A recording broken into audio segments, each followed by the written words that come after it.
Broadcasting from the business capital of the world, this is the Podcast Business News Network.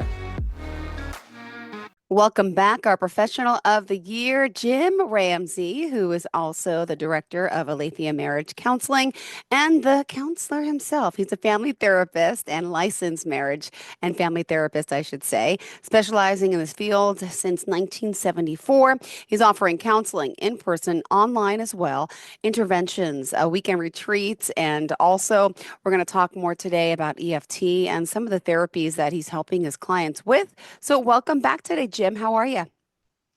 I'm doing fine. It's good to be back. Yay! Holiday season is upon us. And you're where Yes. currently? You're in Montana? hmm Beautiful. How's the weather there?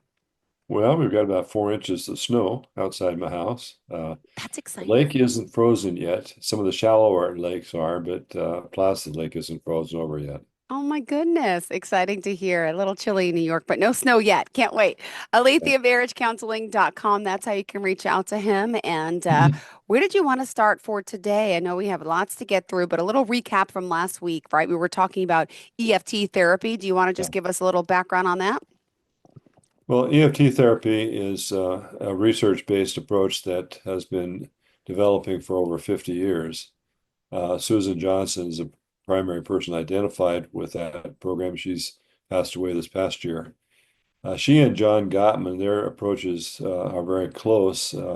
They deal with a lot of the same Oh, issues, Marfel. but work with them in different ways. And Yep. so the main thing with EFT is it's really hands-on, focused on processing emotions, Mm-hmm. helping people speak about their emotions in a way that works rather than reacting to their emotions and causing reaction in their partner and getting into emotional upset instead of breakthroughs. And so it's interesting. They use the analogy of the dance. Mm-hmm. It's the music is the emotion, and you want to have a music that you're comfortable with and you enjoy and you can dance to, and you don't want to get into a dance that is damaging, like they're stepping on each other's toes, kind of thing. But you want to flow together with a really loving connection emotionally. Oh, it's the music of dance. I love it. Reminds me of the song by Leanne Womack. I don't know if you're a country fan. Do you know that song? I Heard Hope it, You yeah, Dance, it's yeah, called. Or Garth yeah, Brooks, yeah, The Dance. Very fitting for us. Um, all yeah. right, so anything else you want to talk about the music of dance before we move on? No, I think that the way I incorporate my work is I do most of the Gottman material on Zoom. They read a book and we go through that together until they're completed with it. They've taken the Gottman inventory so we know what the problem areas are and what we're working on and what the solutions are. So that's a pretty cut and dried approach that really helps you know what the problems are and work on them. But when they're in my office with me, we not only complete the treatment plan, but I have the opportunity to do the intensive work with them, Mm-hmm. ally motion focus therapy. Got it. But, we also interweave another approach, what I'll be talking with you today, called um, the therapy Narr dialogue and narrative. Yeah. the narrative marriage therapy. Yes. Do you want to jump into that? Yes, it's really an interesting approach and very intuitive and very effective. Um, the object is to have the people start talking about their relationship from the very beginning, which we do already with the Gottman and Susan Johnson approach. But just slow down there and really let them talk about early experiences and let them feel those experiences again. And Mm-hmm. through, good listening on my part, I help them to draw out those feelings. And then as they go on, we talk about the harder things in life, the financial problems, the babies, injuries, and just kind of talk about their life kind of progressively uh, to the present. And all the way along, we're just helping them re-feel those experiences and relive them. And it's interesting because people like to talk about their story, but they don't realize how that start forgetting the good things and they start remembering only bad things. Mm-hmm. And so as we talk about the bad things, we also talk about how they got through it. How they supported each other, how they helped each other, what it was like to come out the other end. And so the focus of the work is on the relationship. They keep coming back to keep coming back to what Yeah. we did, how we handled this, how we Mm-hmm. handled that. Because the enemy of a good relationship is the focus on myself and how mad I am and how hurt I am and how abandoned I am and whatever bad things are going on. It's all about me. But we want to get them back to remembering how they Mm-hmm. started, remembering the stages through their life. And this is particularly helpful for people that are maybe 15, 20 years in the marriage and really upset, emotionally blocked and cold and, unhappy, and help them go through their past experience together. Um, is very, very significant. And we have some writing exercises they do as they go through that program, that process. All right, thank you. I think we kind of jumped us around about. Did you want to mention anything about the Gottman method and emotion focused therapy as well? The primary Yeah. problem that they're both dealing with? Yeah.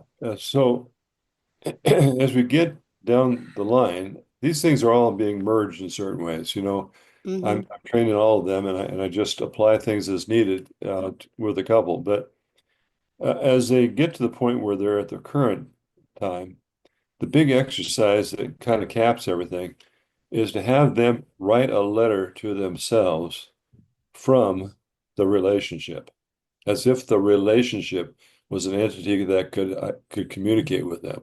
Mm-hmm. And so the relationship talks about how proud it was of how they handled this loss of a baby or how they got through financial hardship or whatever. It kind of caps everything and talks to them about what they've accomplished and where they're at and so forth. So each of them write a letter like that.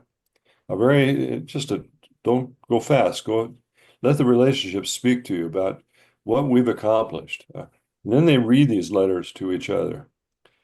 And I'll tell you something, that exercise and that process really helps them to realize, man, we are a couple and we've been a couple for Yeah. 25 years or 10 years. And we are proud of ourselves. And they're all into we now instead of me. Yeah. Uh-huh. Very important. Very, very, very important. And then, of course, all the training of how to deal with traumas from the past. All these things that Gottman does and Susan Johnson, these things are all included. But getting them to focus on their accomplishments as a couple is very important. Beautiful. Thank you for sharing that. And also moving on to more of this narrative marriage therapy. Did you want to kind of go through some of the phases of it to help us understand and get through that for today? Because I know that's what our focus is. And this is exciting to hear. There's Yeah. other ways out there. Different Yeah. models are helping so much with marriage counseling. If you are just tuning in, Yeah. I would say that, it's not steps like for Susan Johnson or seven principles like John Gottman, but it's an ongoing narrative that mm-hmm, kind of you weave in and out of all the rest of it. And the key is as they're learning their problem areas, as they're learning to speak about what's really there on an emotional level rather than reacting badly to their bad feelings and causing the other person to have worse feelings, and then they react, cause you to have worse feelings. Instead of all that, mm-hmm. we kind of keep coming back to what you're doing right, what we've learned you know, and realize that nobody has a perfect life. Nobody is perfect. You're not Nope. married to perfect people. You are learning to really understand and support a different person than yourself.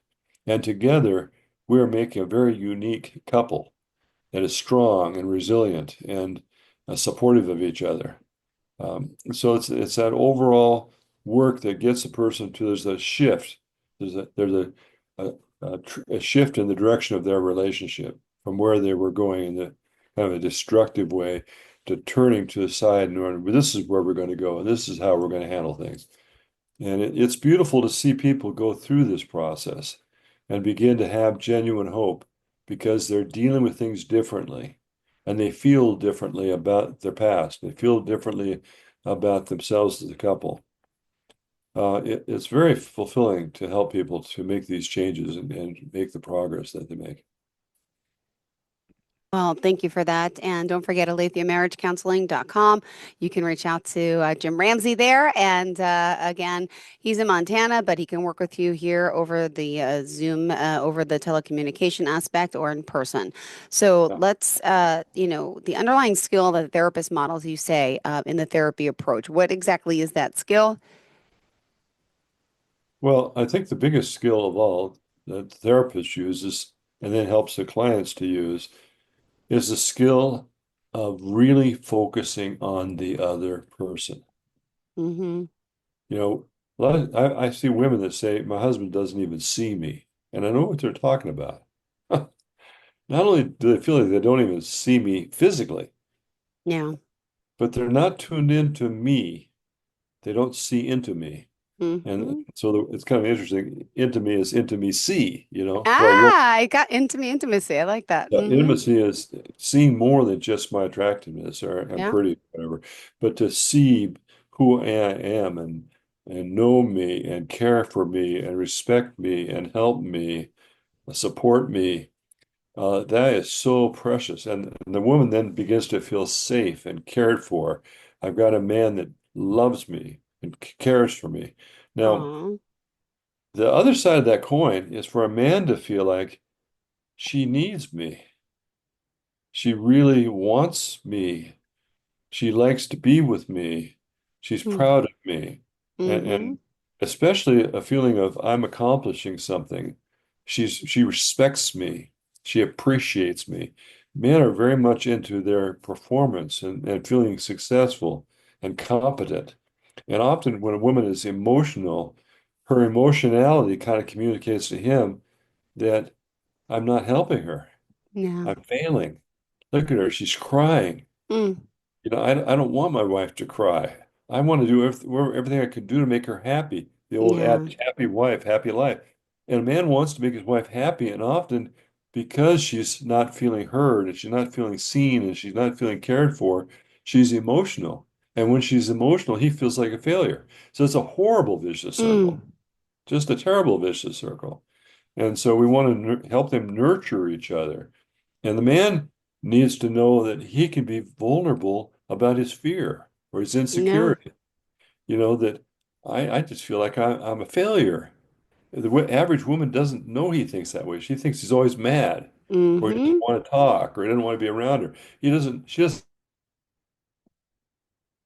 Oh, Jim, lost your audio there. Hold on, I can't hear you. I I'm don't know. sorry, I lost you. I could not hear you for a moment there. Are you there now? Are we I'm there now? here, yeah, but literally we went blank. It might be a streaming issue on my end. I lost you for a second there. Could you repeat what you just said? It looked funny. You were laughing.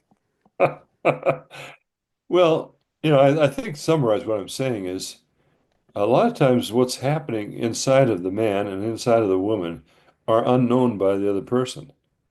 They are seeing what they're seeing and they're responding to what they think is going on, and often their response makes it worse Mm-hmm. because they really aren't in touch with what's really going on. A man can be very loud and seemingly very angry to his wife. He is frustrated. He's trying to get a point across. Yeah, Trying to feel heard and respected. But his come across is killing it because yeah, she reacts to the nonverbal stuff, and he doesn't know that. And it goes on and on. So they need to slow down, listen to each other, take turns talking, and not get into the spiral that just gets more and more out of control. got it. Thank you. And also, want to point out, you as a marriage counselor, family counselor, all these years, clearly your niche is with marriage counseling, right? Yeah. Did that Yeah. happen by accident or by coincidence? Were you just really good at this or seeing a lot of people or did you have the secret to success yourself with your relationships? Well, I had training, and I'm Hmm. fortunate to have a healthy family background, and to be in a Christian tradition where we're taught to Hmm. love and care and help people and so forth. And so it dawned on me while I was in college that a lot of people are really miserable. And reading the books and seeing the case studies, I was just sitting there. People really do that? People really feel that way, you know? And so I began to just feel like I want to know more about how I can help unhappy people, especially in their marriages, because they're having children, the children are suffering. And so this came on me in my early 20s. And so I got my degree in psychology. And after that, I guess I want to go and get a graduate degree and work in this field. So that's what I've done. And Mm. so that's my whole life has been marriage and family therapy. I do some individual. Now I don't do much of any, except when I'm working with a couple, sometimes I'll see her or see him with the permission of the spouse to resolve issues, but it's within the context of marriage. Um, but I'm totally marriage, really. Oh, great. Well, thank you for that. And also, let's move on down, talk a little bit more about the other phases of narrative therapy. Where do we leave off? We are on number two, three. Wait, two and a half. I don't see the list there, so you have to just go with what you got. Yeah, Um, we're going for the next phase. But it's funny because, yeah, when I'm talking to you, I want to look at you, but a lot of yeah. times I focus on looking at the words instead of you. And I like having a conversation, even though we're not visually like together, but I feel like we are. So I have to keep hitting it. So I apologize. Go ahead. Well, it's good that you're a woman and can multitask. Uh-huh, uh-huh. Thanks. I think that what we're seeing here is just that good marriage therapy, like virtually all therapies, there's kind of a blending of different disciplines. You read different experts in different fields, and you blend different things you learn from each book you read. But overall, I like the structure of the Gottman approach because it's so thoroughly researched and it's very valid. And I like the approach of Susan Johnson and emotion focus therapy because it's so powerfully instructive as to how to deal with people in their deep and traumatic emotional states. They have to be able to go through those states. They have to have a well-trained person helping them initially until they get on the right track and know how to do things themselves. And I mean, the main goal of narrative therapy would be what? Well, to help people really understand and love each other and understand that a promise in sickness and health is exactly what it is. And then coming to the point where you're not resenting what you did and you're kind of grudgingly going through the motions, but you're investing in that. You're continually giving of yourself more and more to make things right, to make things best, to honor and help each other. And so the relationship either gets richer and more loving with the years, or it gets more stale and dead with the years. A lot of Uh-huh. people that stay married are not really happy at all. They're just kind of going through the motions and they're getting joy from going to the gym or being with their girlfriends or whatever, but they're not really connected like they should be. And the thing is, they don't know they can be. They've Yeah. accepted it. They think that's just the way it is. Or a lot of people think that as you get older, the romance goes, and that's just the way it is. That's the way everybody is. But it's not the way it is at all. A lot of Yeah. people have very close, rich lives until they pass away, 80s or 90s. Uh-huh. Thinking of the Notebook right now. Did you ever see that movie, Jim? Yes, I did. Right? Yeah. When one passes, the other one's next, and then passes right away because that love was such a great bond and they wanted to be together forever. So that's just the beauty of it. That's like the epitome, right? Of Yeah. being in love like that. Ah, Yeah. beautiful. Yeah. Now let's talk a little bit about the final exercise in this therapeutic approach. Hmm. Well, that was the writing of That the was, journal, the writing a letter to each of them. They write a letter to themselves from the relationship. oh my And, goodness. and just it sounds kind of funny to use that kind of skill. John Gray has what he calls the love letters that are very powerfully therapeutic. And sometimes they use those in marriage counseling. But here, you're writing letters to somebody that really hurt you when you were young, and maybe they're deceased and you can't talk to them, or they're alive and you still can't talk to them. So you process all your emotions, starting with the hardest ones, anger, and hurt and sadness and so forth. Each topic is a paragraph, and you write as fast as you can or type as fast as you can, just blurting out all your feelings about anger, experiences that made you angry, blah, blah, blah. You can't talk about anger anymore. Then you talk about hurt, then you talk about fear, and you work on down through sadness. And finally, at the bottom, you can say, "Yeah, but I love that time when you get all this stuff out of the way, you might have had a little fishing trip with that person, or did a little something with them, or had a special gift, and you can thank them for something or appreciate it. Then you write a letter. Next part of the exercise is you write a letter from them to you, apologizing for all the things they did. I realized I was an alcoholic. I'm embarrassed to think about it. I let you down so many ways. Da, da, da, da, da. And they answer everything you said in the Aw. first letter. They write back to you, but you wrote the letter back to you. And then you write Mhm. a third letter forgiving them. I realized that nobody's perfect, and you had trouble with alcohol there for a while, and it was hurtful to you and me both. And you go on down until you can say, I love you at the end, or love dad, or love your son, or something. And those letters can just release so much emotion because as Mhm. you're writing, you're emotional. A lot of times you're crying when you're typing or writing, and Yeah. and the whole exercise. Then I'll have it go over it in a session. But to let this go and forgive people, there's a lot of people in terrible bondage to anger and hatred and fear and the hang-ups that they have that they continue to blame on their partners, their spouse, their parents. And anyway, there's quite a few things we do in therapy that are really helpful, and those are some of them. Got it. Well, thank you. And we still have a few more minutes left. Obviously, what else did you want to make sure we chat about for today? Well, I think if we're going to continue doing podcasts and so forth, it might be helpful for some people to write letters, ask questions. I do some of this on social media. People will write in questions, I'll answer them.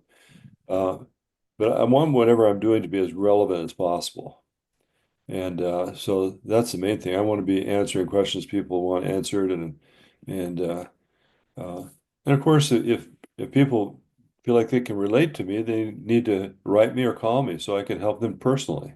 You know. Well, you know what? It's what you do is it's always trying, right? And you're helping people in trying times. But yeah, if people have any questions, feel free to call us 631-307-4031, 631, sorry, 307 4010. Call that line 631-307-4010. And in the meantime, if we want to reach out to you directly, how do we share? Would you mind sharing your contact information? Yeah, the simplest way, of course, people have an aversion now to phoning, it seems like, but you can call me at 406-370-3515, or you can text me at Jim Ramsey, MT as in Montana, at gmail.com. Perfect. Thank you so much, Jim. And here are the holidays. Here, the stress is upon us. Any advice for us to get through the next, week or two? Well, try to get where you're going and be safe. And then once you're there, just focus on anything you can that's positive. You know, Yeah. try not to get caught in some kind of a reaction or some kind of hurt, but try to understand each other and where they're coming from and be supportive of each other, and not let your Christmas be spoiled. Aw. Thank you for that. All right, Jim. Pleasure having you back as always. Merry Christmas, Happy Hanukkah to everyone out there. Happy New Year. Wait, next week is Christmas a week from today?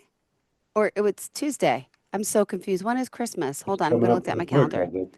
It Yeah. is. Oh my gosh. So we're not on next Wednesday. Clearly, we're gonna be, it's Christmas Day. Oh my gosh, a week from today. I had no idea. All right, so I guess we're talking. A week from today is Christmas. Is that right? Yeah, it is. That's why I'm confused. Wow. I guess we'll be talking after the holiday then. You let me know what you want to do, and we'll do it. Thank you so much. You have a fantastic day. Oh my goodness. Thank Wow. you. Take Thank care. you. Bye-bye. Enjoy. Bye bye, everyone. Are you looking for even more of the podcasts and hosts that you love? The Podcast Business News Network is proud to announce that you now have even more ways to listen live. Check out the MyTuner Radio, online radio box, and Simple Radio apps on iOS and Android, or find us online. Search for Business News Network on mytuner-radio.com, or search Podcast Business News Network on streama.com and onlineradiobox.com/US. Take your podcast on the go and don't miss a minute of the action.